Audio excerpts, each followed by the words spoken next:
Professor Anderson aqui. O que nós vamos fazer agora? Vamos fazer a introdução ao nosso estudo da estatística. Nós vamos começar o nosso curso de estatística.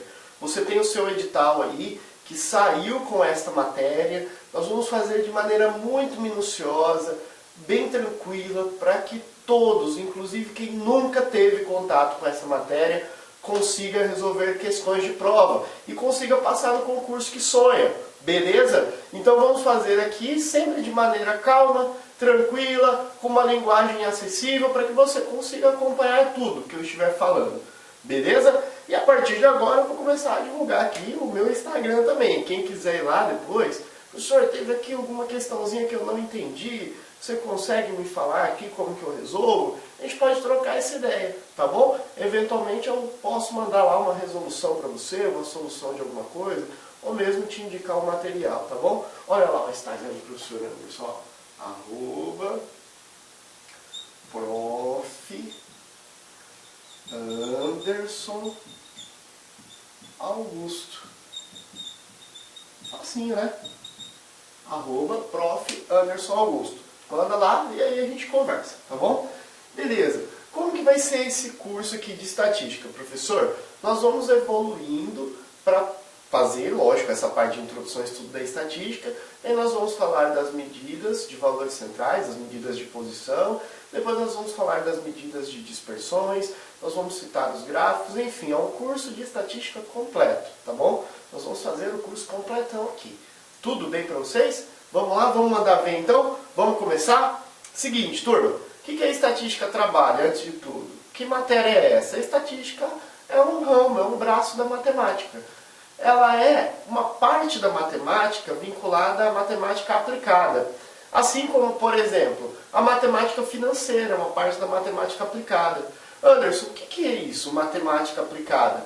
Galera, é a matemática que nós conseguimos, vou falar de uma maneira tranquila, é uma matemática que a gente consegue ver aplicações no nosso cotidiano, que eu aplico ela em outras ciências, inclusive, como por exemplo, né? Outras ciências não, em ciências humanas, por exemplo, a matemática não é uma ciência, tá? A matemática ela é uma linguagem. As ciências têm formas diferentes de trabalhar, como por exemplo a física, a química, a biologia. A matemática não trabalha necessariamente com experimentos, tá? Ela pode partir de abstrações. Por exemplo, eu posso falar um cálculo aqui completamente abstrato, sem nenhuma aplicação. Se eu falar assim, 5 vezes 2 é igual a 10. Isso é abstrato. Esse 10 é o quê? Você já parou para pensar nisso? Esse 10, se eu não falar o que ele é uma quantidade, mas abstrata. Não estou enxergando o que esse 10 é. Ah, posso contar os números, os dedos das mãos? Tá, só que aí eu estou dando aplicação. Mas o algarismo 10 em si, ele é completamente abstrato. Agora, por exemplo, em física, quando eu falo que esse 10 é 10 metros, por exemplo, eu estou dando uma unidade de medida, 10 centímetros, ou eu estou dando uma outra unidade de tempo, 10 segundos, 10 horas. Aí ele passa a ter uma função no mundo real, né? Mas a matemática, ela às vezes trabalha com abstrações. Mas a estatística não. A estatística ela trabalha com aplicações dessa parte. É a matemática, uma parte da matemática aplicada, tá bom? Então a estatística é uma parte da matemática aplicada e ela fornece o quê? O que nós vamos estudar aqui em estatística? Nós vamos trabalhar com a coleta de dados, a organização desses dados e depois a interpretação deles. Então, quando eu vou fazer uma pesquisa de opinião, por exemplo, simplesinha, né? Vamos supor que eu tenho aí uma padaria e eu quero saber se os clientes estão sendo bem atendidos. Aí eu deixo lá um negocinho de sugestão, uma caixinha de sugestões, ou da entrada eu coloco aqueles botões de apertar, né? Se o atendimento foi bom, ruim, ou foi médio. Né? Quando você vai na farmácia, às vezes tem, né? Nas farmácias tem bastante isso. Você vai lá, passa o seu cartão, aí depois ele pede para saber sobre o atendimento, né? As grandes redes de farmácia. Então aí você colheu os dados, aí depois você tem que organizar esses dados por dia, por meses, por ano, né? Ou em gráficos. E depois você tem que interpretar esses dados. O que está acontecendo aqui? A galera está sendo bem atendida, está sendo mal atendida. Chegando no final do mês, eles estão reclamando que o atendimento no final do mês ficou ruim, no começo do mês está melhor. Porque talvez no começo do mês a galera recebeu o pagamento e aí tá mais feliz. Não sei, estou inventando qualquer coisa aqui, tá? As interpretações podem ser assim, são interpretações humanas, podem ser interpretações sociais, né? Comportamentos sociais, né? Vamos avançando e ao longo disso a gente vai discutindo o que está acontecendo. Então nós temos uma parte da estatística chamada descritiva e a outra chamada inferencial. O que é estatística descritiva? O nome já é sugestivo. Descrever. Descrever é o quê? É a parte de coleta dos dados, a organização desses dados e o resumo deles. Eu posso colocar esses dados no gráfico, eu posso colocar numa tabela. Então essa é a parte descritiva. Coleta, organização e descrição. Colocar esses valores, esses dados, né, se forem numéricos, por exemplo, de uma maneira que as pessoas consigam entender, numa tabela, num gráfico, fique de uma maneira, ou num hall, que fique acessível. Professor, o que é hall? Já vou falar daqui a pouquinho. E existe, depois, num segundo momento, a parte inferencial. O que é a parte inferencial? A interpretação disso, a interpretação dos dados, a análise desses dados. Eu vou ter que pensar sobre eles.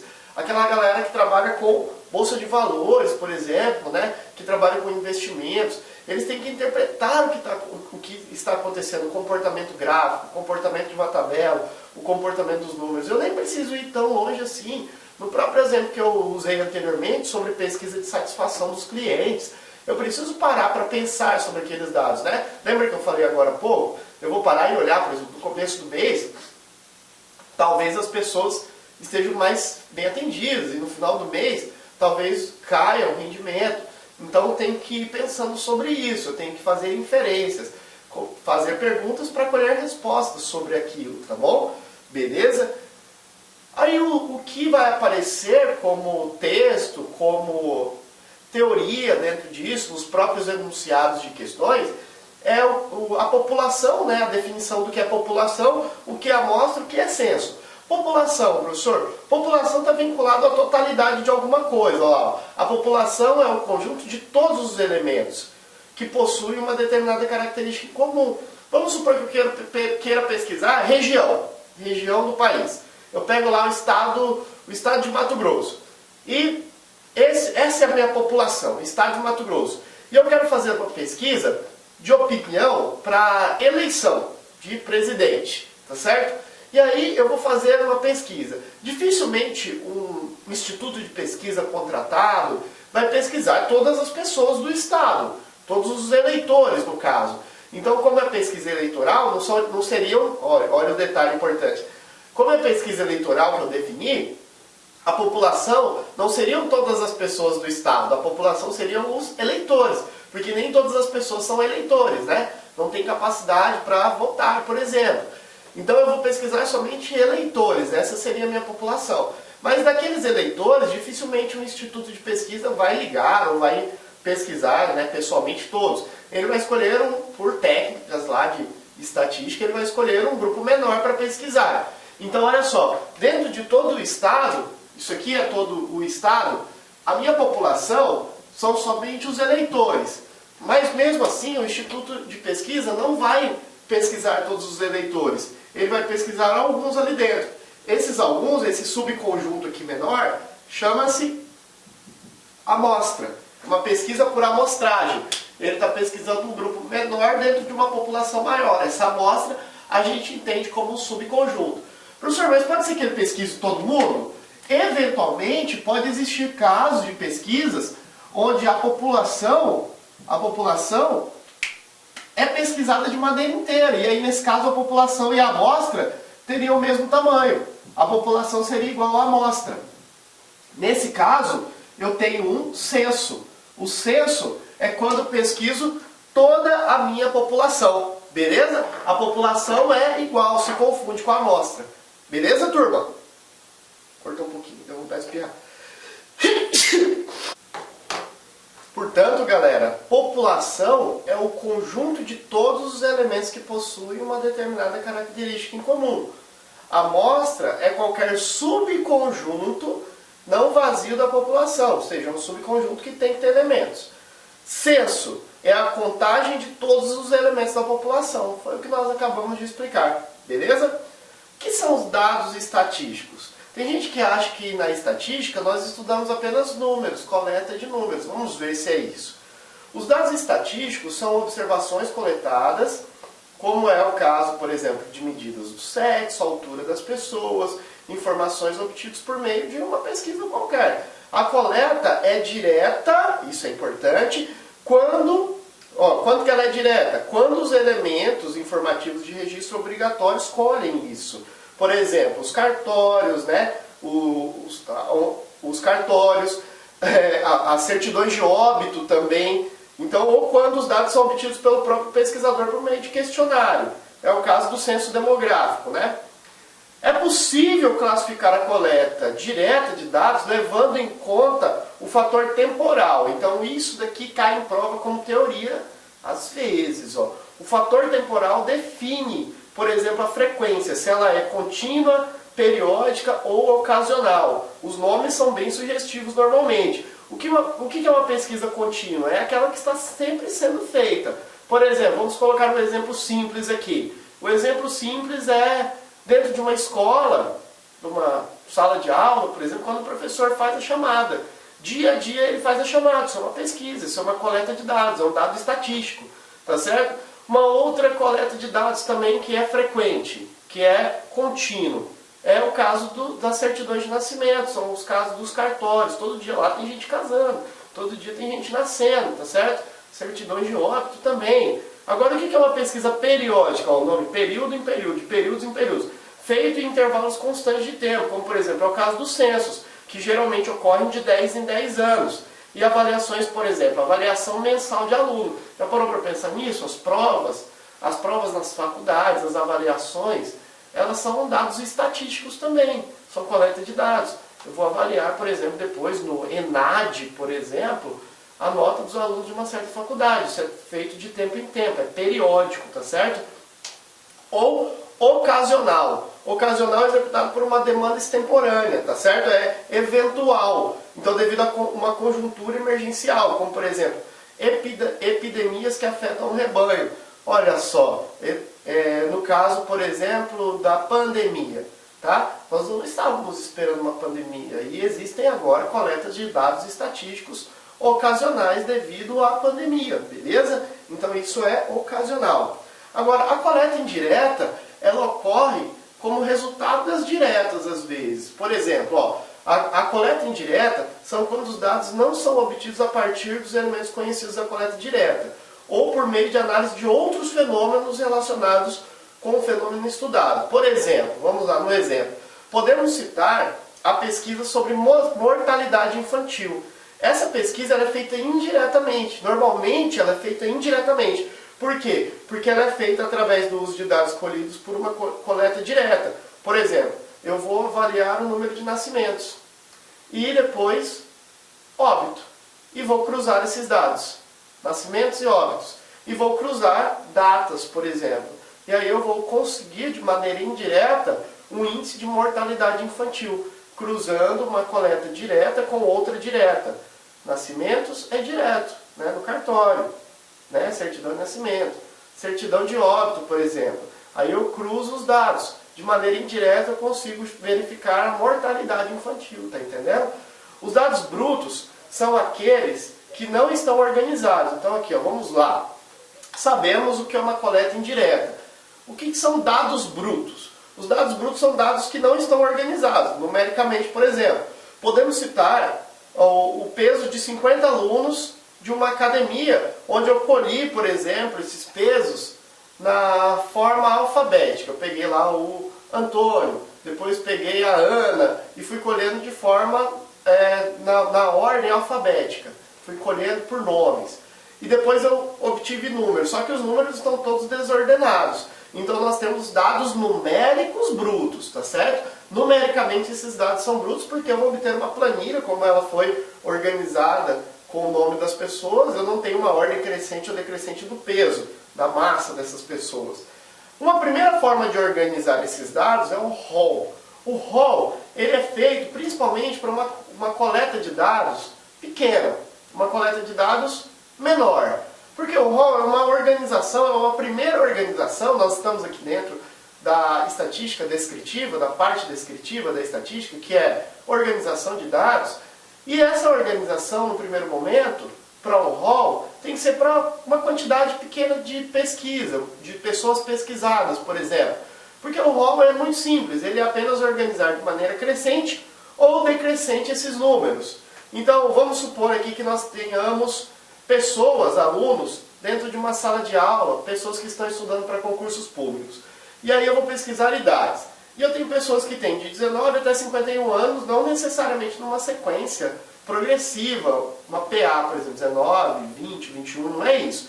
Tá? Aleatório, por exemplo, tem pessoas de 19, 20, 21, mas aí pula para 25 anos. Tem pessoas com 33, aí depois só tem com 35, depois só tem com 41 e com 51. Mas o rol organiza como isso? De maneira crescente, que foi o caso que nós fizemos aqui, ou decrescente. Poderia ser decrescente também. Ainda assim, seria chamado de rol. Então nós organizamos todas as pessoas com 19 anos, todas as pessoas com 20 anos, todas as pessoas com 21. E, detalhe, o rol tem repetição. Eu não posso citar os 19 anos uma vez só se eu tenho 4 pessoas com 19. Eu tenho que repetir o número 19 4 vezes, tá certo?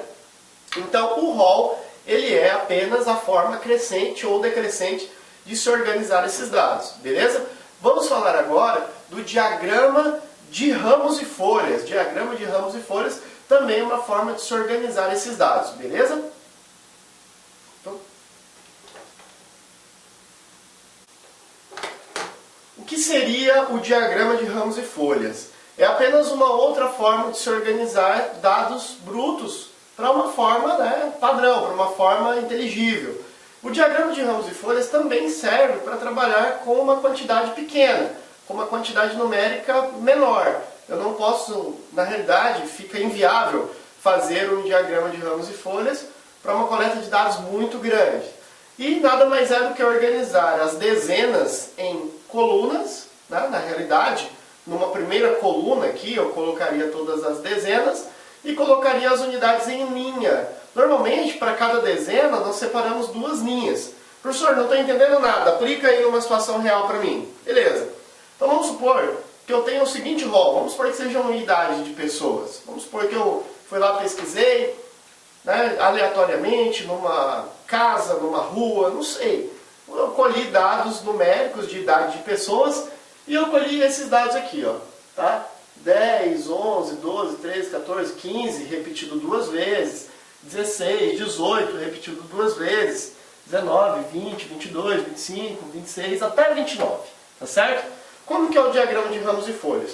Como nós temos as dezenas variando apenas, ó, entre 10, 11, 12, 13 e 20, 21 até 29, as dezenas são 2 apenas. É o número 1 e o número 2. Professor, por que o número 1 aparece em 2 linhas separadas? Aparece uma linha aqui e uma linha aqui. Já vou explicar. E o número 2 também, uma linha aqui. Porque a partir da definição da dezena, eu vou colocar as unidades numa linha. Por exemplo, tem uma idade que é 10. Aqui, ó. O 1 e o 0. Tem idade 11. O 1 e o 1 forma 11. Aqui, ó. 1 e 1, 11. Tem idade 13. O 1 e o 3 forma 13. Tem idade 14. O 1 e o 4 forma 14. Mas a partir do 5, isso daqui é uma regrinha, a partir do 5 eu colocaria numa outra linha. Então, eu faço a primeira linha até 4 e a segunda linha até 9, tá certo? De 5 a 9. De 5 a 9.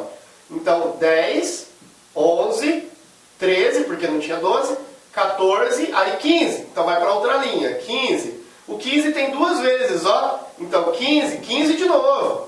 16, 18, 18 de novo, ó, tem 2 18, tá vendo? 19, beleza. Aí agora é 20. Aí o 20 vai para outra dezena. Tem 20, 2 e 0, 20, olha lá, 20. 22, beleza, 22. Aí não tem 23 nem 24. O próximo que aparece é 25. Então o próximo já é na outra linha. 25, 26 e o último é 29. Tá certo? Então, essa primeira linha seria até 4 nas unidades, de 0 a 4, e a próxima linha de 5 a 9 nas unidades. Aqui, como não tinha 23, 24, ficou aqui até 22. Aí depois vem 25, 26, 29, que era o que aparecia na pesquisa, tá certo? Então, nós definimos a coluna aqui, a primeira coluna da esquerda, para as dezenas, 2 linhas para unidades, beleza? De 0 a 4 e de 5 a 9. De 0 a 4 e de 5 a 9. Esse é o diagrama de ramos e folhas, ok? Vamos falar agora das variáveis estatísticas.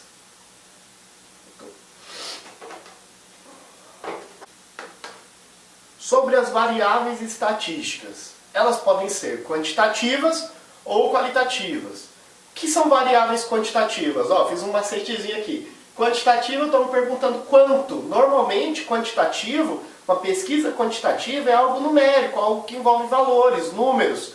A pesquisa qualitativa não envolve necessariamente números. É qual medida, qual valor, entre aspas, eu estou recorrendo, que eu estou colhendo. Não entendam valor aqui necessariamente com número, tá? E valor aqui também no sentido de ser maior, melhor ou pior. Qual seria, por exemplo, qual o sexo da pessoa? Qual o estado em que ela vive? Qual a descrição que ela faz sobre um atendimento numa loja? Bom, ruim, tá certo? Péssimo, médio. Então o qual não está necessariamente vinculado a um número, a um algarismo, a qualitativa. E a quantitativa está necessariamente vinculado a um valor, a um algarismo, a um número. Beleza? Olha lá, como que nós podemos estudar isso aqui de uma forma melhor, de uma forma mais objetiva. As variáveis quantitativas, elas se dividem em duas, elas ainda sofrem uma subdivisão. As variáveis quantitativas podem ser discretas ou contínuas. O que são variáveis quantitativas discretas?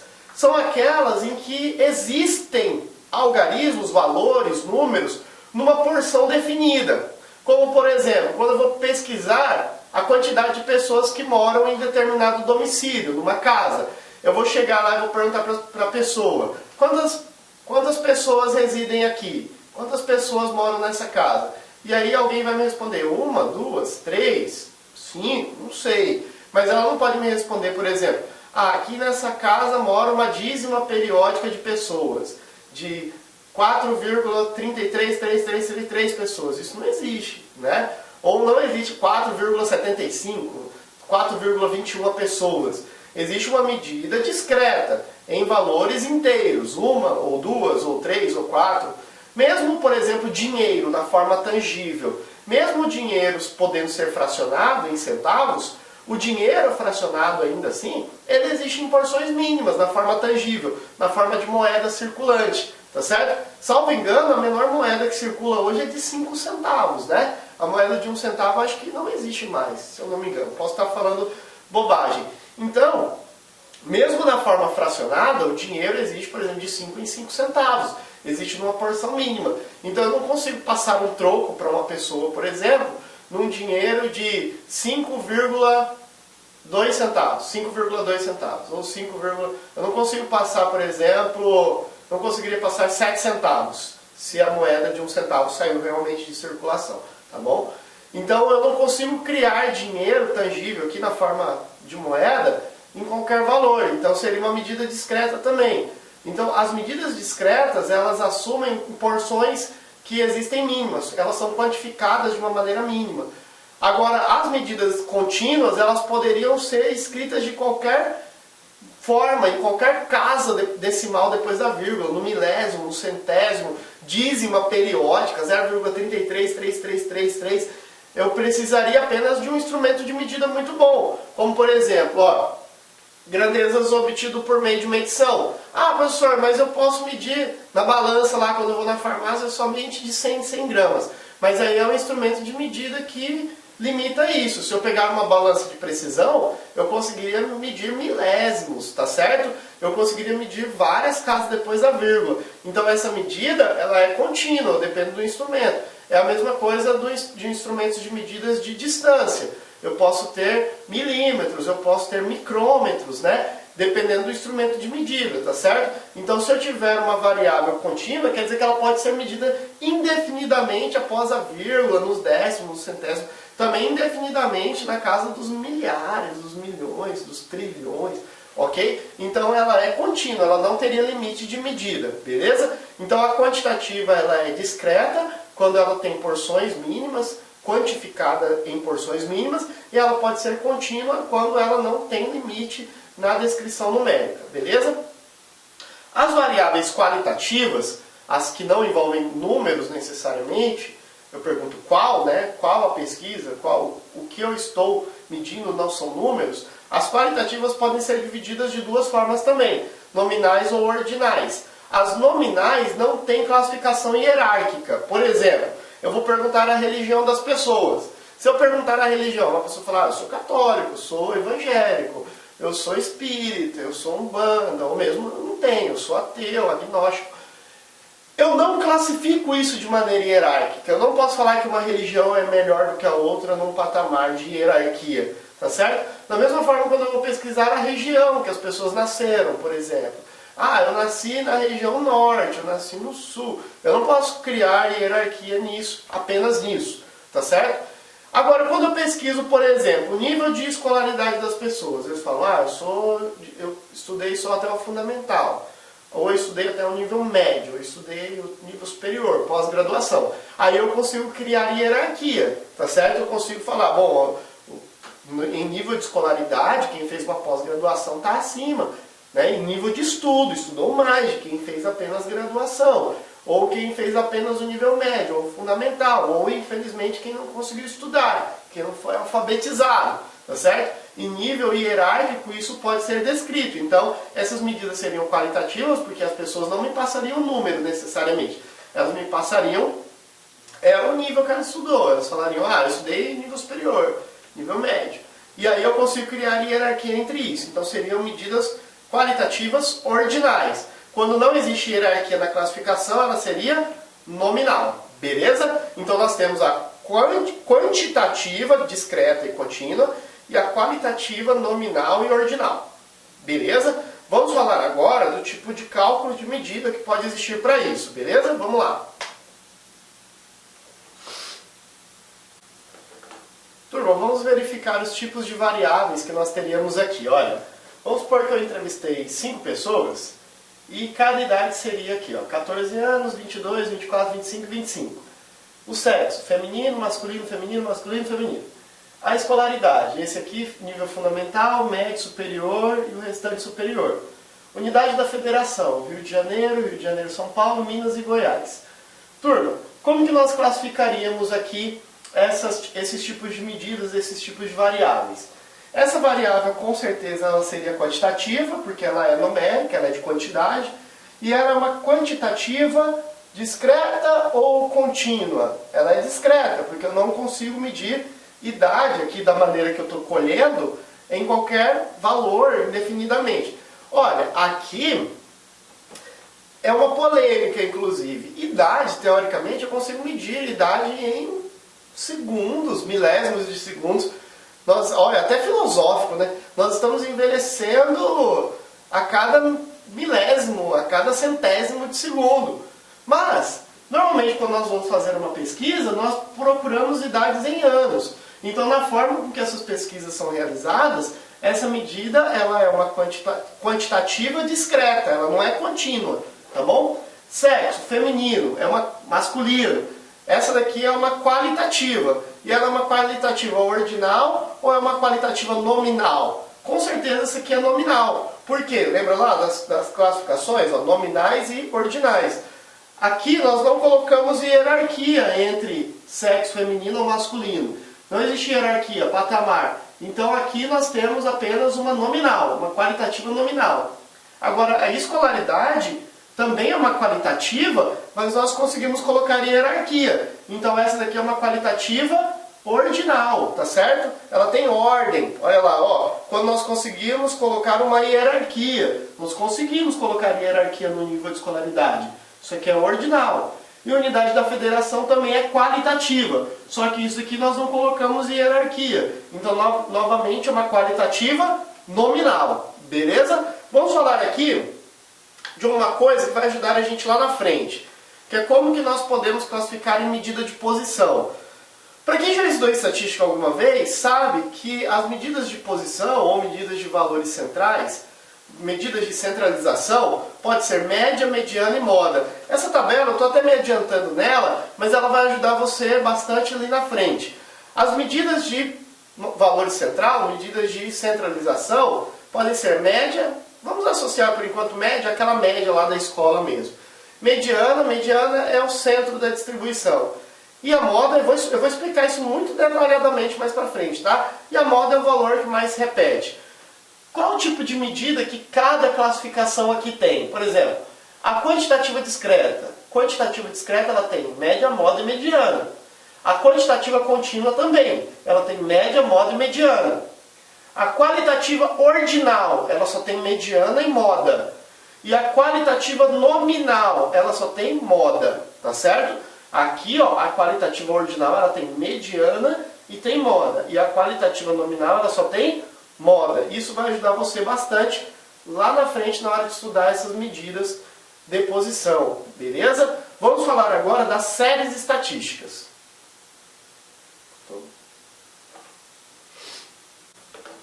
O que seriam as séries estatísticas? Séries estatísticas seriam uma forma de organizar em tabelas o meu estudo, o estudo estatístico relacionado a uma determinada pesquisa. Então a definição que eu coloquei aqui foi: as séries estatísticas consistem na apresentação das informações ou variáveis estatísticas em forma de tabelas. Por exemplo, uma série histórica. Uma série histórica está atrelada ao tempo. Por exemplo, março de 2014, abril de 2014, maio de 2014, o estudo da inflação, tá certo? A inflação numa determinada data, num tempo designado, num ano, relacionado também ao mês. Isso é uma série histórica.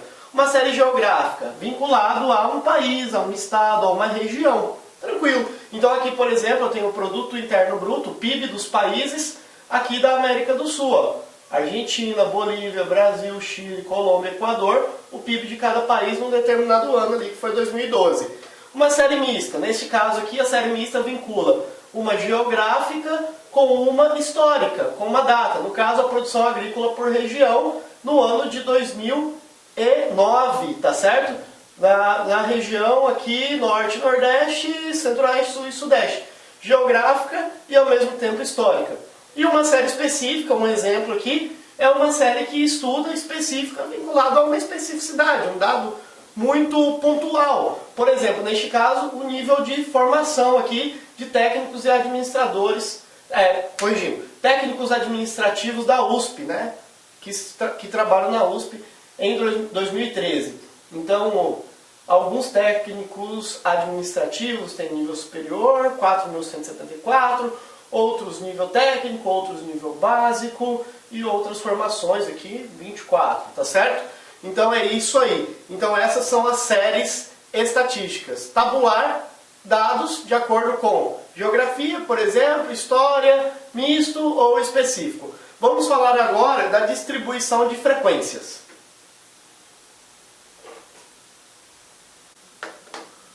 O que significa frequência do ponto de vista da estatística?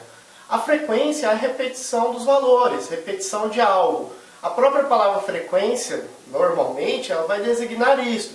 Então, por exemplo, se eu estou colhendo dados aqui e tem repetições, eu estou dando o exemplo aqui do levantamento de 20 alunos e a idade desses 20 alunos. Nós temos aqui alunos com 19 anos, 4 alunos com 19 anos, 3 alunos com 20 anos, 3 com 21, 2 com 25, 2 com 33 anos, com 35, 2 alunos, com 41, 2 alunos e com 51, 2 alunos. Portanto, nós temos repetições aqui de algarismos, repetições de números. Essas repetições nós chamamos de frequência. É a frequência com que aparecem alunos com 19 anos. Qual é a frequência que aparecem alunos com 19 anos? 4 alunos. Então é uma frequência 4. Os alunos de 20 anos. Repetem-se quantos alunos com 20 anos? 3. Portanto, aqui nós temos uma frequência 3 para 20 anos e assim por diante. 21 anos, 3 alunos novamente. Então, 21, frequência 3. Então nós escrevemos assim, ó. Para a variável 19, a frequência é 4.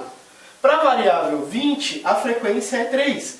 Para a variável 21, a frequência é 3 novamente. Para a variável 25, a frequência é 2. Para a variável 33, a frequência é 2. Para a variável 35, a frequência é 2. Para a variável 41 e 51, a frequência é 2 também. De forma que nós não precisaríamos escrever isso num rol. Na realidade, a maneira mais inteligente de se escrever isso não é num rol, é numa tabela de distribuição de frequências.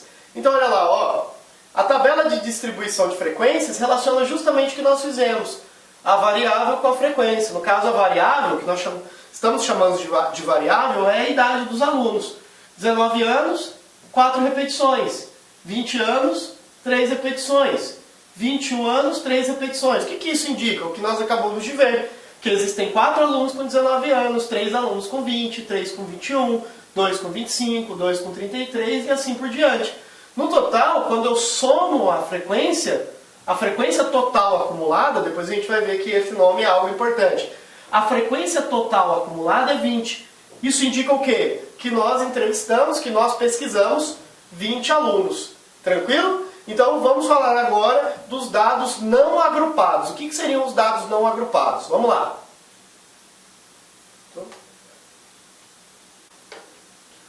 Essa tabela que nós acabamos de construir agora há pouco é uma tabela para uma distribuição de frequência de dados não agrupados. Como assim, professor?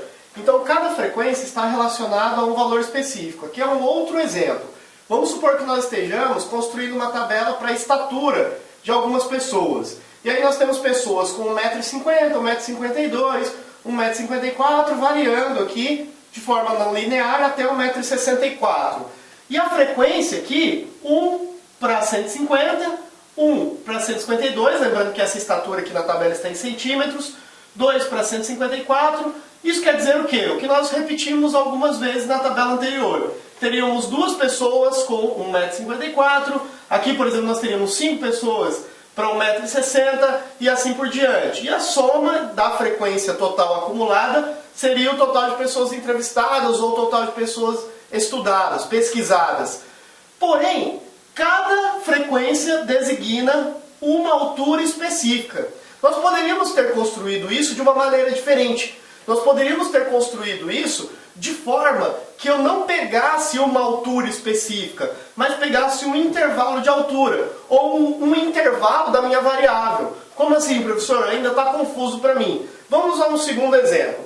Vamos falar agora dos dados agrupados. Esse exemplo é um exemplo dos dados não agrupados, ou seja, cada altura específica, uma altura específica, com a sua respectiva frequência.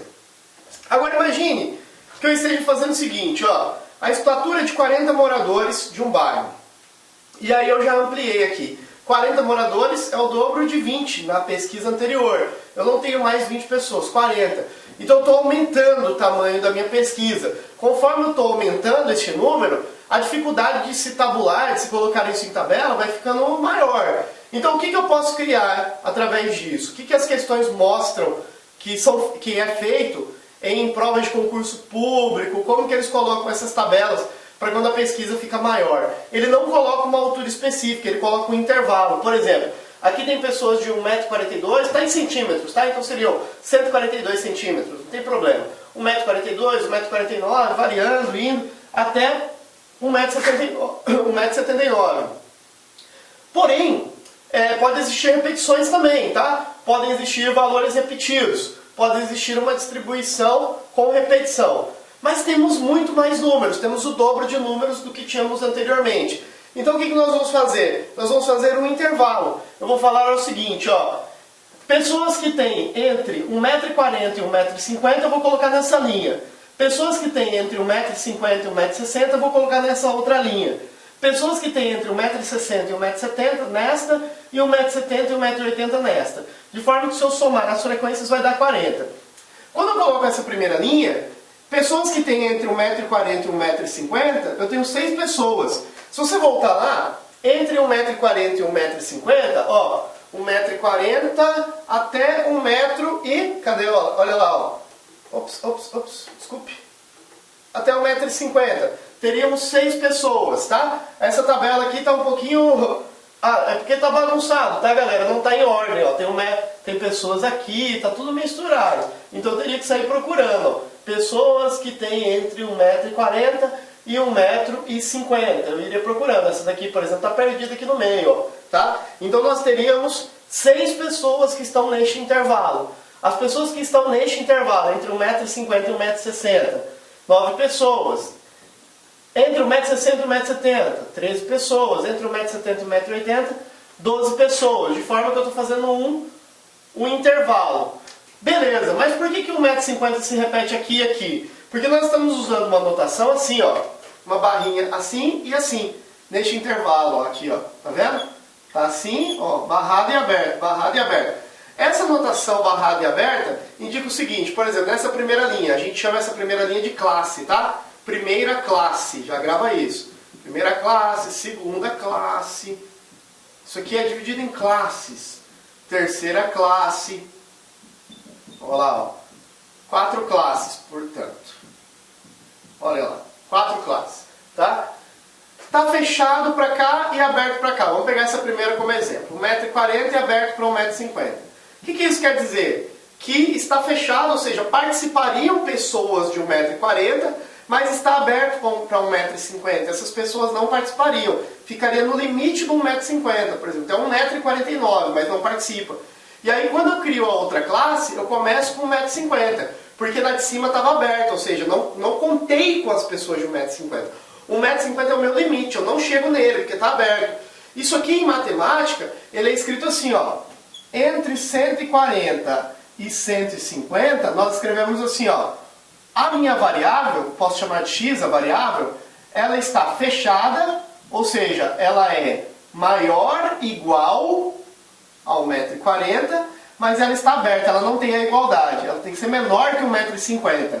1,50 m não participa, então, é o limite de chegar a 1,50 m, mas não pode chegar lá. E aí eu abro outra classe com 1,50 m participando, ó. Então agora conta, 1,50 m até no limite de chegar a 1,60 m. Mas 1,60 m em si, ele não chega, tá certo? Ele não chega porque está aberto. Eu vou explicar daqui a pouco melhor um pouco essa definição de intervalos, beleza? Vamos lá. Elementos de uma distribuição de frequência. O que nós temos que saber logo de início para fazer cálculos, para mexer com os números, com a matemática disso? As classes são aqueles intervalos das linhas, eu já expliquei. Vamos lembrar que as classes são as linhas. Isso basta.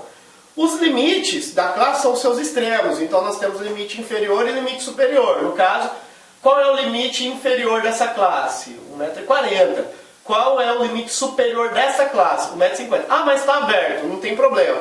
Mesmo estando aberto, o limite superior é este número, tá certo? Isso aí a gente vai memorizar. E aí os limites são esses extremos. O menor limite é o inferior e o maior limite é o superior de cada classe. Ou seja, esse é o limite inferior e esse é o superior dessa classe. Inferior e superior dessa classe. Ah, mas repete 1,50 m? Repete. E conta como superior 1,60 m? Conta sim, tá bom? Amplitude de um intervalo de classe. O que é a amplitude? Por exemplo, neste intervalo de classes aqui, ó, a diferença entre 140 e 150 é 10. Então esse valor nós chamamos de amplitude de classe. Qual é a diferença entre esses dois valores? 10.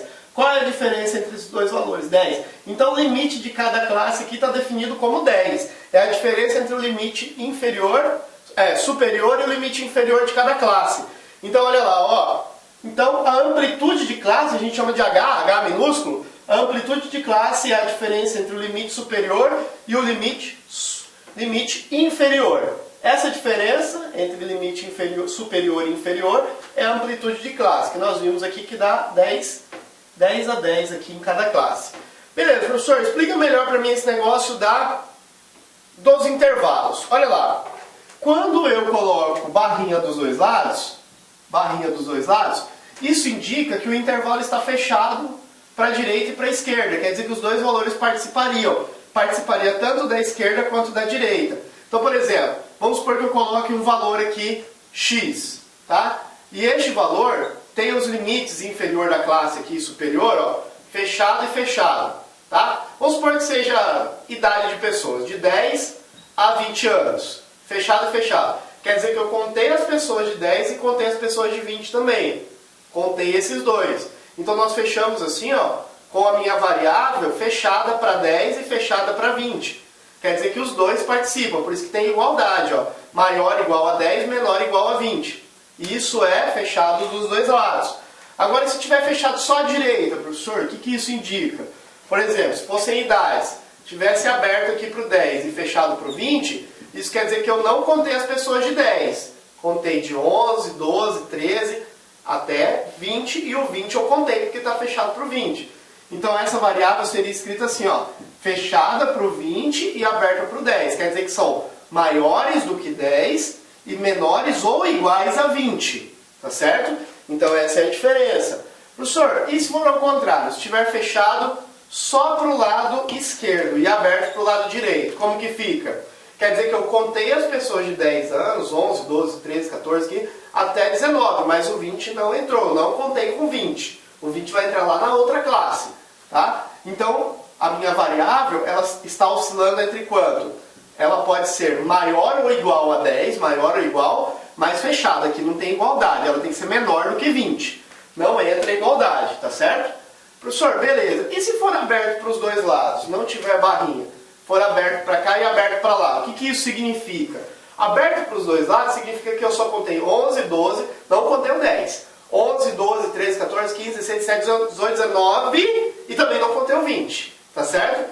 Ficou aberto para os dois. Então, a minha variável está entre 10 e 20, mas aberta para os dois. Não contei, não tem igualdade aqui, não tem igualdade, ó. Não contei com 10 e não contei com 20. É maior do que 10 e menor do que 20. O 10 e o 20 mesmo não participam. Beleza? Vamos falar agora do ponto médio da classe. Ponto médio de uma classe.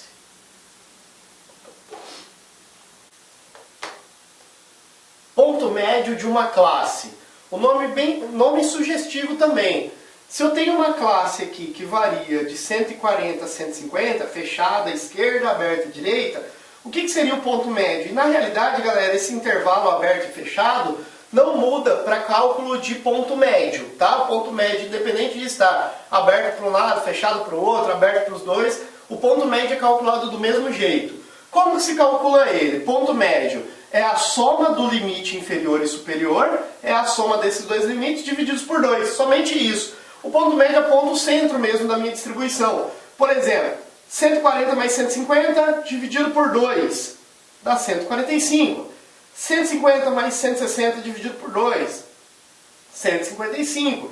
160 mais 170 dividido por 2, 175. E assim por diante. Ó. 170 mais 180 dividido por 2, 175. O ponto médio seria o centro de cada classe. Então existe até uma lógica disso. Se as classes têm amplitudes iguais, as amplitudes são sempre as mesmas, o limite inferior e superior, o cálculo deles vai dar algo muito parecido. De forma que nós temos a variável aqui, ó, sendo crescente no mesmo intervalo, como se fosse uma progressão aritmética. 145, 155, 165.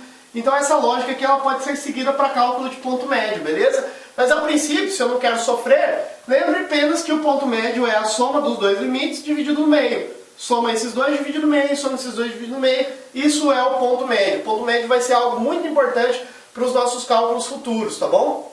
Agora, professor, nessa distribuição de frequência em classes, né? E onde eu tenho esses intervalos de classes, o que seria a amplitude total? É algo muito simples também, olha só. A amplitude total é a diferença entre o limite superior de toda a minha distribuição e o limite inferior de tudo, da distribuição inteira. Então, nesse caso, 180 menos 140.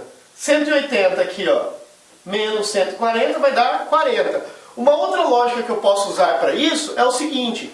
Imagine que cada classe tem o mesmo intervalo, igual neste caso aqui. Neste exemplo, cada classe tem o mesmo intervalo.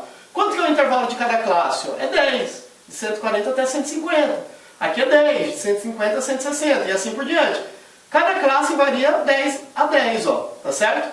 Então, qual é um outro método que eu posso chegar na amplitude total? A amplitude total, diferente da amplitude de classe, seria, como é 10, 10, 10 e 10, seria 10 vezes 4, porque 4 classes. 10 daqui com 10 dessa, 10 dessa, 10 dessa. Então, amplitude de classe é 10, são 4 classes, ou seja, 4 linhas. 4 classes, 4 linhas, vezes 10 de cada classe, 40.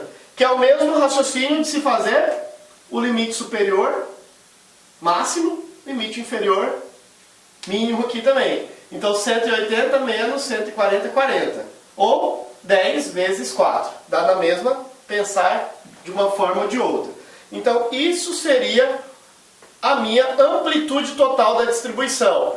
Essa formulazinha vai apenas representar o que eu acabei de falar. A amplitude total pode ser a amplitude da classe vezes quantas classes eu tenho.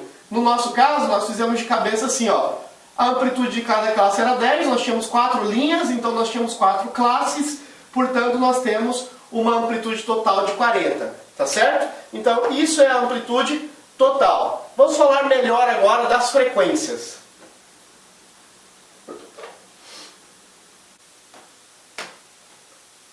Professor, mas você já não falou da frequência? Pois é, mas a frequência ela pode ser estudada ainda de 4 formas. Quais são as 4 formas? Vamos ver. Pode ser frequência absoluta simples, frequência absoluta acumulada, frequência relativa simples e frequência relativa acumulada. A forma simbólica vai ficar aqui, ó, FI. FI é a frequência absoluta simples. FAC, né? Frequência absoluta acumulada, frequência relativa simples, um F maiúsculo. Frequência relativa acumulada, um F maiúsculo. AC, acumulado, né? F maiúsculo acumulado. Professor, não entendi nada, não dá nem para entender, né? Você ainda não explicou. Então vamos lá, eu vou fazer uma tabelinha aqui para você ver. E você vai perceber que não é algo nada absurdo, é algo simples de se entender. Vamos fazer a tabela aqui então.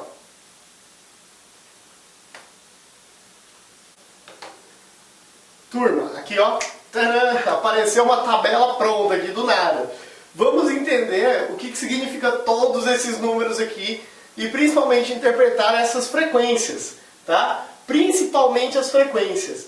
Galera, eu coloquei uma variável x aleatória aqui, mas do exemplo que eu copiei, uma questão de prova, isso daqui quer dizer o número de faltas que alguns alunos possuem, alguns alunos têm, dentro de uma classe, dentro de uma sala de aula de uma faculdade. Este era o problema. Então alguns alunos não faltaram, alguns faltaram uma vez, 2 vezes, 3, até 5 faltas aqui. Tá? Ficaram ausentes aqui alguns 5 vezes. E alguns não faltaram nenhuma vez. E aí a frequência ela diz isso, o número de pessoas que não tiveram nenhuma falta. 8 pessoas não faltaram. 7 pessoas faltaram uma vez, 5 pessoas faltaram 2 vezes, 3 pessoas faltaram 3 pessoas tiveram 4 faltas e 2 pessoas faltaram 5 vezes, tá certo? Num determinado período lá. O que é a frequência acumulada? A frequência simples acumulada. Essa frequência, chamada de frequência simples ou frequência absoluta. Frequência absoluta é isso que nós acabamos de falar.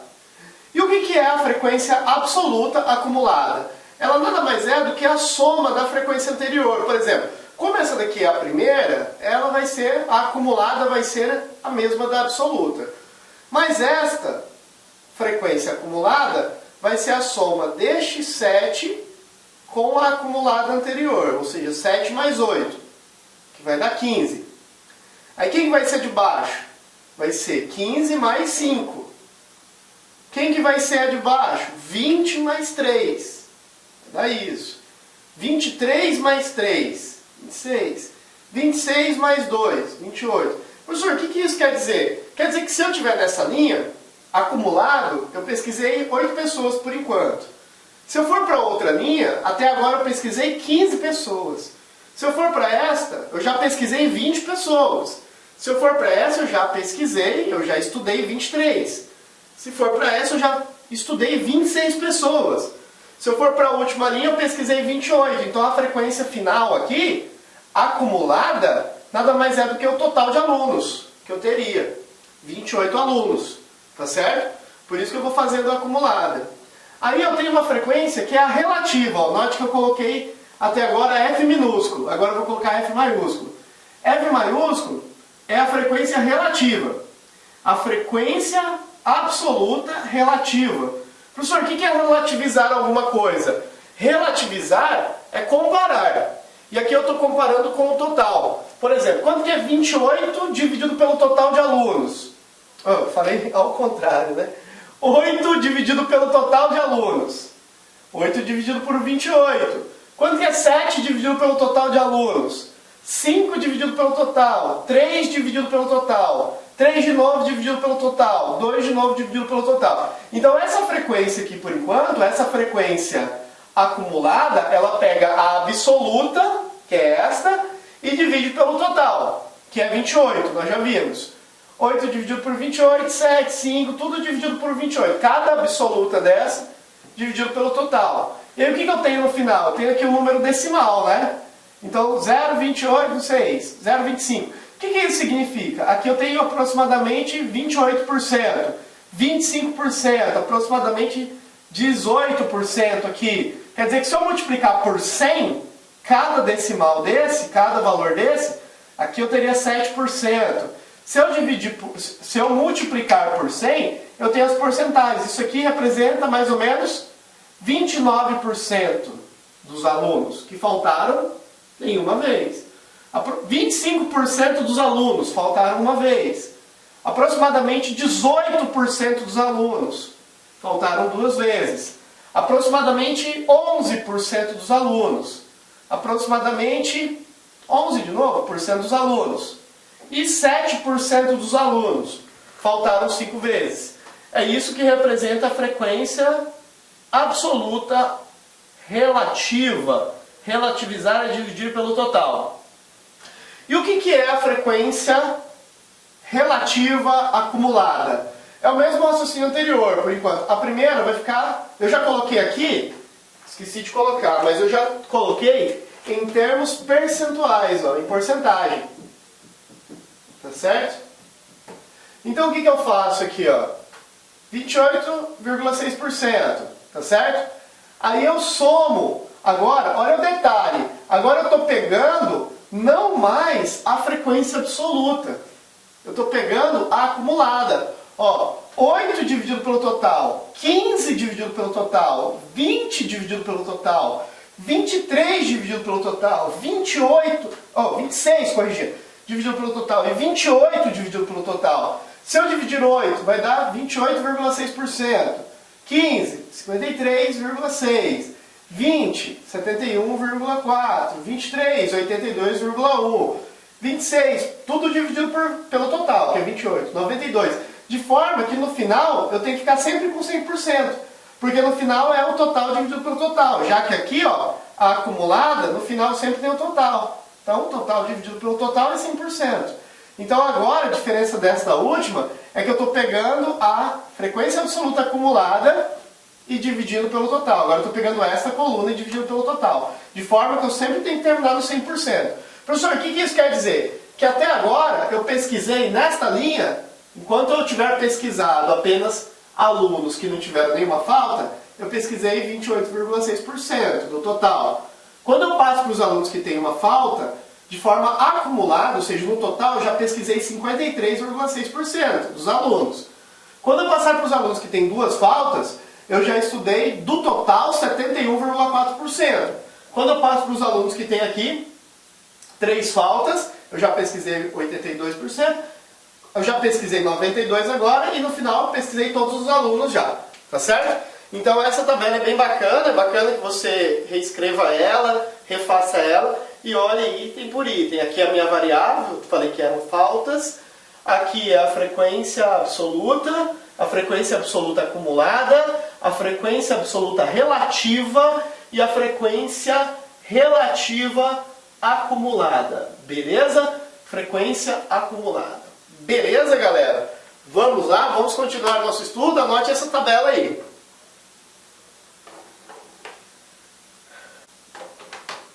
Pessoal, vamos ver a representação gráfica de dados, ou apenas os gráficos, né? O primeiro gráfico que nós vamos estudar aqui é o gráfico em barras. Como que é esse gráfico em barras? Ele é um gráfico de retângulos, onde cada retângulo, cada espessura de retângulo, ele tem sempre o mesmo comprimento proporcional aos respectivos dados. Por exemplo, eu estou pensando aqui em cursos vendidos por região. No ano de 2015, 2014, 2013, e aqui tem os valores, 500, 1000, 1500, e cada comprimento do retângulo é proporcional ao tanto de cursos que eu vendi. É um gráfico bem simples, é um gráfico que não tem novidade nenhuma, tá? Não tem nada demais. Eu vou interpretar mesmo de forma intuitiva os dados, os valores que estão sendo dados aí. Tranquilos? Então, o próximo gráfico aqui, o gráfico de colunas. O gráfico de colunas basicamente é a inversão do gráfico anterior. É a inversão, ao invés de ele estar desenhado na horizontal, ele está barrado aqui na vertical. E aí a gente chama ele de gráfico de colunas. É a mesma coisa, inclusive o exemplo é o mesmo. Cursos vendidos por região, 2011, 2013, onde aqui na vertical nós temos a quantidade de cursos e aqui na horizontal nós temos os anos. Beleza? O que é um gráfico de linhas? O gráfico de linhas ele é usado principalmente para uma evolução de valores no decorrer do tempo, para uma evolução temporal. Então nós temos de novo aqui os cursos vendidos, mas nós temos em forma de linha. Eu vou olhar, muito intuitivo também, no ano de 2011 eu vou olhar o ponto onde eu tenho a quantidade de cursos vendidos em cada ano. Ao invés de estar barra, ele vai estar em linha e vou unir essas linhas, tá certo? Eu vou unindo as linhas, cada ponto, é como se eu fizesse o seguinte, em cada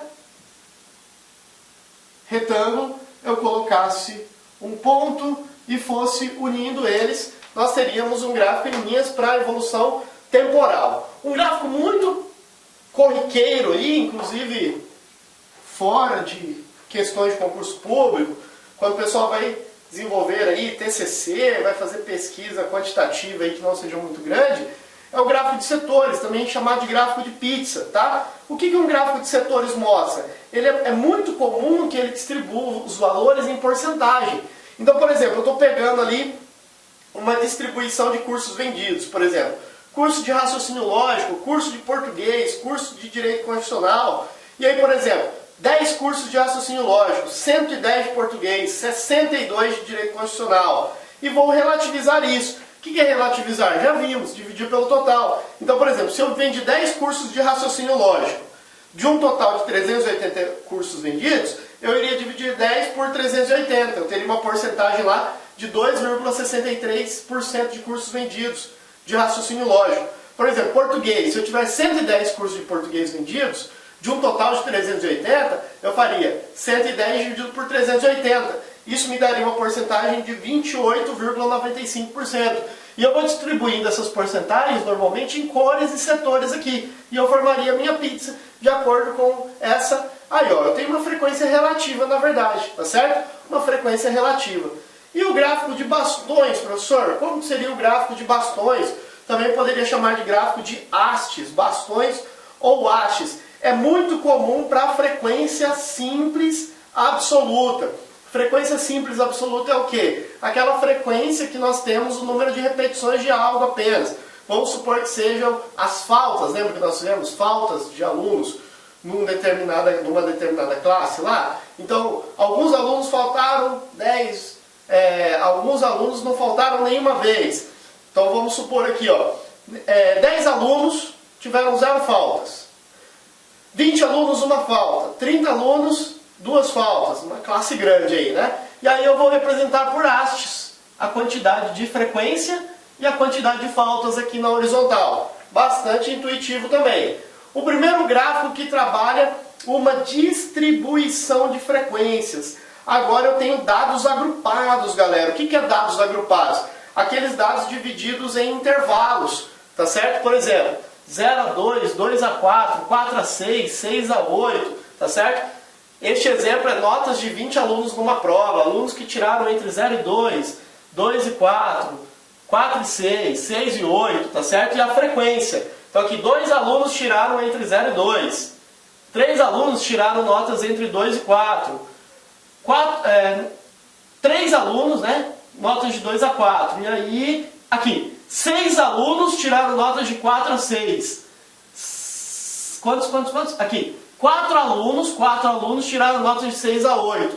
Então, a diferença é que esse gráfico aqui, comparado com o gráfico de colunas, esse gráfico ele é grudadinho no outro. Ó, se você comparar com o outro, ó, com este daqui que é parecido, olha lá, ó, o de colunas ele é separado, ó, ele tem espaços. Esse aqui é grudadinho no outro, ó, a diferença visual aqui, estética, é isso aí, tá certo? Se eu pegar cada ponto médio aqui e juntar, os pontos médios e fizer aqui as linhas desses pontos médios, nós temos um polígono de frequências, um gráfico de polígono de frequências, que seria este gráfico aqui, ó. Então este gráfico é obtido a partir do anterior, é obtido a partir desse. Só que eu pego o ponto médio de cada classe e vou ligando os pontos, aí eu teria um polígono de frequências. Eu posso ter uma curva de frequências. O que é uma curva de frequências? É uma forma de suavizar esse gráfico anterior. Tem uma forma de se fazer esse cálculo para suavizar essa curva. Eu vou fazer uma divisão por 4 da frequência anterior mais 2 vezes a frequência absoluta mais a frequência posterior, dividir por 4. Tá? Nós teríamos aí a frequência calculada da classe considerada. A gente chama de frequência polida. A gente vai falar isso com uma maior calma, mas por enquanto é a suavização daquele gráfico anterior. É uma forma de evitar com que eu trabalhe com as linhas muito pontiagudas e eu suavize isso. Tem uma forma matemática para se criar essa possibilidade. E aí as formas desse gráfico ele fica parecido com sinos. Ó. Ele pode ser bonitinho aqui, bem simétrico, um pouco mais alinhado à esquerda, um pouco mais alinhado à direita. Se ele for bem simétrico aqui, ó, quer dizer que eu tenho muitos alunos na média, quando se eu for reparar notas, por exemplo, aqui seria a nota e aqui a frequência de quantos alunos tiraram essa nota. Então eu teria muitos alunos com uma nota mediana, aqui intermediária. Se eu tiver a curva mais alinhada à esquerda, eu teria alunos com notas baixas. Mais alinhada à direita, mais alunos com notas altas, tá certo? Existe uma curva no formato de J, curvas em formato de J, onde ela é crescente, parece uma curva exponencial, tá certo? Crescente ou decrescente, e aí a interpretação é de cada questão mesmo, que eu estou vendo que ela está crescendo, e aqui eu estou vendo que ela está decrescendo. Uma curva em forma de U, parecendo uma função de segundo grau. Os extremos aqui, as pontas representariam o valor máximo, e aqui esse vértice representaria o valor mínimo. E esse gráfico aqui, chamado gráfico ogiva, esse gráfico tem uma designação aí específico, tá? O que seria um gráfico ogiva? O gráfico ogiva ele trabalha com frequências acumuladas, obtido através de frequências acumuladas. Galera, cada gráfico, o importante não é saber o nome, nem da onde, como que ele é criado. O importante é saber interpretar, porque, inclusive, num gráfico desse, gráfico ogiva, ele está escrito aqui que a frequência é acumulada. E aqui as classes, tá? Os intervalos de classes. O que eu tenho que saber? Eu tenho que saber o que são os intervalos de classes. Conceito de intervalo de classes. E eu tenho que saber o que é frequência acumulada, também o conceito de frequência acumulada. Agora, o que nós vamos fazer? Nós vamos fazer um gráfico específico aqui. Eu vou desenhar ele e vou mostrar como que se cria o chamado gráfico box plot ou gráfico de caixa. Vamos lá.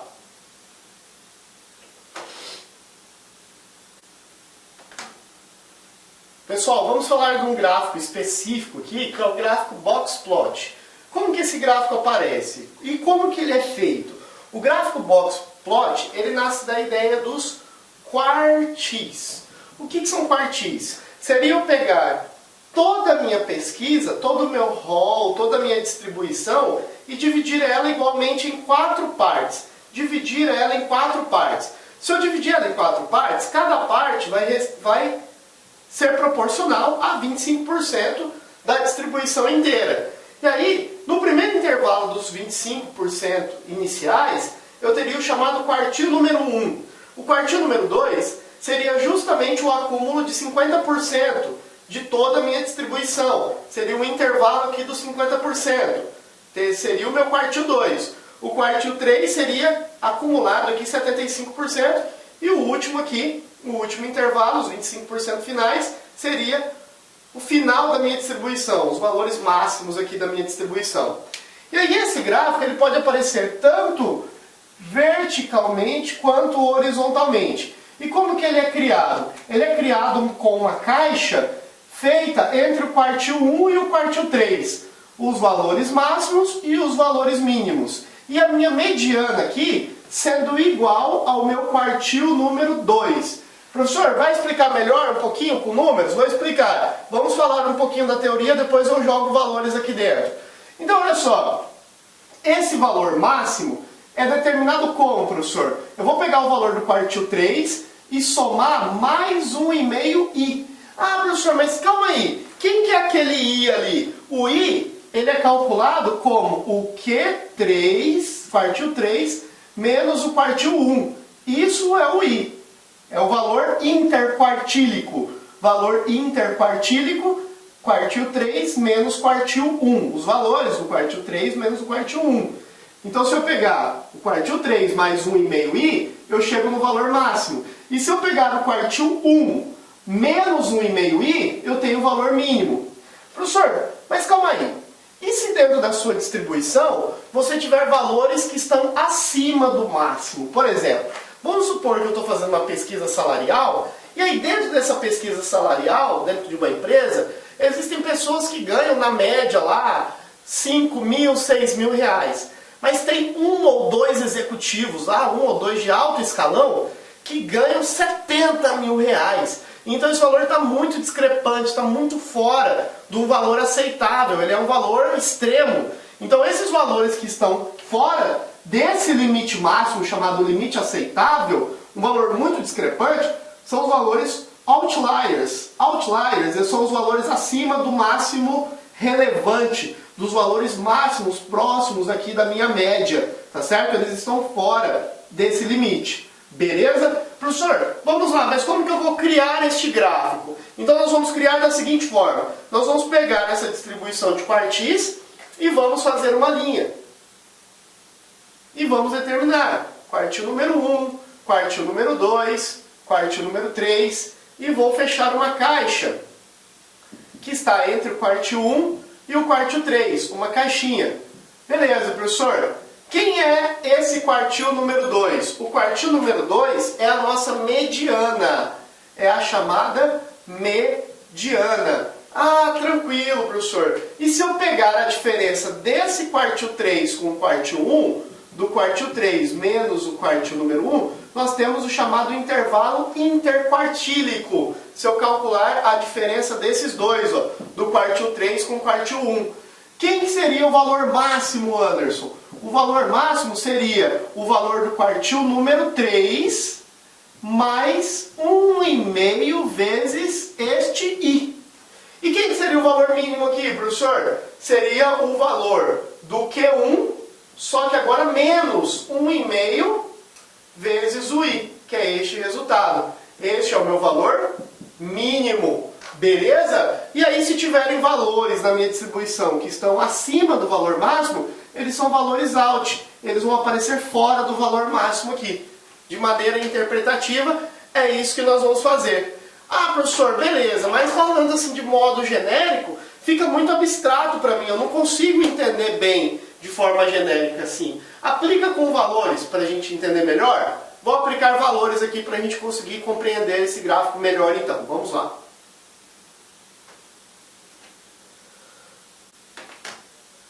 Pessoal, vamos entender melhor esse gráfico box.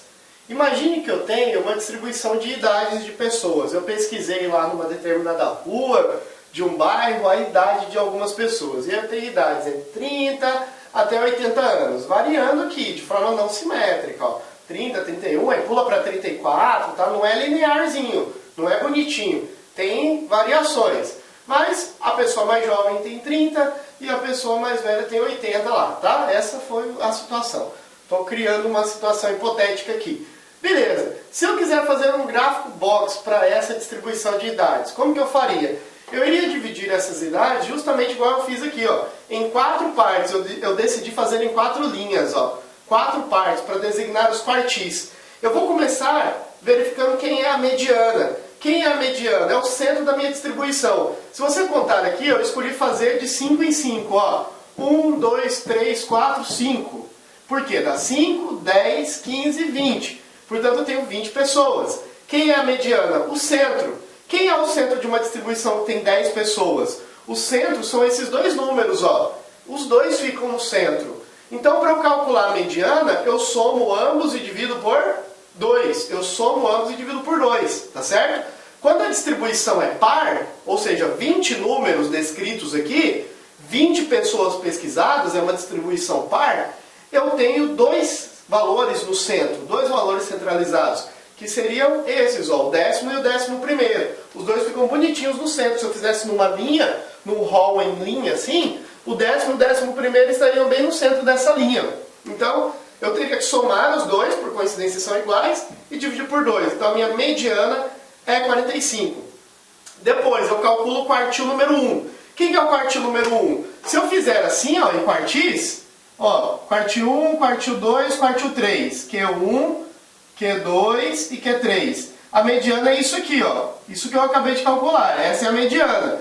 Quem seria o meu quartil 1? O quartil 1 seria a mediana dessa parte aqui, ó. Então seria o 37 mais o 37 dividido por 2. É a mediana anterior. 37 mais 37 dividido por 2. Vai dar 37, obviamente. E quem que é o quartil número 1? O quartil número 1 é a mediana dessa parte aqui, ó, da parte final. Então, vai ser a mediana dessa parte final, ó, o 50 mais o 52. 50 mais 52 dividido por 2. 50 mais 52 dividido por 2 vai dar 102 dividido por 2. Vai dar 51. Aí eu coloco esses valores ali, ó. A mediana é o Q2. Então, o quartil número 2 é 45 aqui, ó. É a mediana. O quartil número 1 é o 37. É aqui, ó. 37, é este valor. O quartil número 3 é 51. É este valor aqui, ó. Vou colocar aqui, 51. Tá certo? E o gráfico box ele é criado aqui, ó. Juntando uma caixinha entre o quartil 1 e o quartil 3. E este valor ali dentro é a minha mediana, que é o meu quartil 2. Este valor aqui. E aí nós temos que calcular também o intervalo quartílico, ou valor interquartílico, que é o valor do Q3 menos o Q1. Quem é o Q3? O Q3 é 51, menos o Q1, que é 37. Isso me dá 14. O 14 é o chamado intervalo quartílico, que é o tamanho disso daqui, ó, o tamanho da caixa. O tamanho da caixa é 14. Beleza? Eu uso esse valor para quê, professor? Para calcular os valores máximos e mínimos. O valor máximo, vamos ver, 1,5 vezes esse 14. Isso te dá 21. 1,5 vezes 14 te dá 21 nessa questão. Isso quer dizer o quê? Que para calcular o valor máximo aqui, eu vou fazer o Q3 mais 21. Quem que é o Q3? 51. 51 mais 21 dá quanto, professor? 72. Então esse valor máximo é 72. E o valor mínimo, quem que vai ser? Vamos ver. Vai ser o Q1, só que menos este valor. Q1 menos este valor, 21. Então vai ser o Q1, que vale 37, só que é 37 menos o 21. Quanto que é 37 menos 21? Vai dar 16. Então esse valor mínimo é 16. Aí agora é o seguinte, tem que interpretar. O valor máximo aqui não é 72, é 80. Então esse 80 não entra lá no valor máximo. Por que ele não entra no valor máximo? Porque ele é o valor acima do máximo aceitável. Ele é o valor out. Ele é o valor out. O valor out ali é 80, o valor discrepante do aceitável. Agora vamos pensar, 16, beleza? O 16 aqui, será que vai ou não ser usado como valor mínimo o 30? Será que eu vou usar o 30 ou esse 16 que está aparecendo aí, galera? Eu vou usar o 30. Por quê? Porque o 30 está no aceitável entre 16 e 37. O 30 está dentro do valor mínimo aceitável, então eu uso o valor mínimo daqui. Porque o 30 ele está entre 16 e 37. Não tem 16 aqui na distribuição. Tem o valor 30 como valor mínimo. Então o 30 é aceitável, perto de um mínimo 16.